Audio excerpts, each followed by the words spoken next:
Your goal as a 3D animator will almost always be to create something that looks as realistic as possible.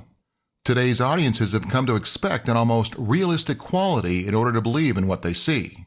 They no longer appreciate something simply because it was created on the computer. Oh, those days are long gone. In today's market of feature films, TV commercials, and video games, audiences have gotten very finicky. They want only the best in both computer-generated realism and believability. And in order to create the highest level of authenticity in your work, the kind of stuff that turns heads, you need to do a couple things. First, you need to know your software of choice inside and out.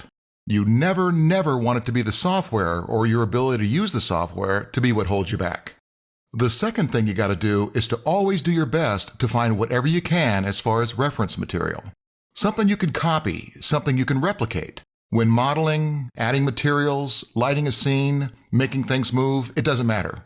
Whatever you're attempting to recreate, you almost always will do a better job, a more realistic job, if you have a reference to compare to.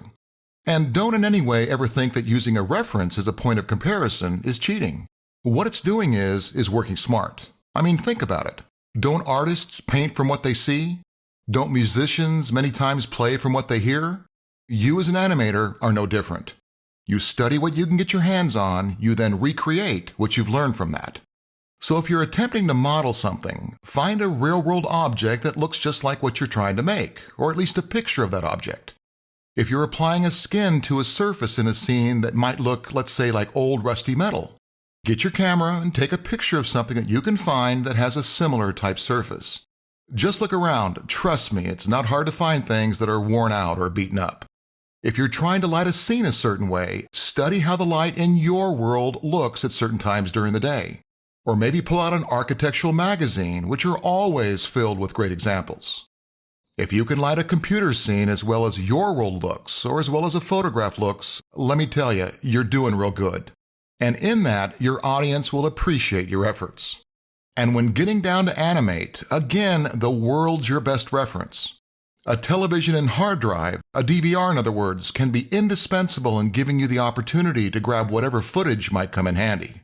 Sporting events, nature shows, these days they're a dime a dozen and can all be used as an opportunity to give you the best chance possible of bringing realism to your work. So get those references, real-world objects, photographs, sketches, videotape, even your friends if they'll act things out.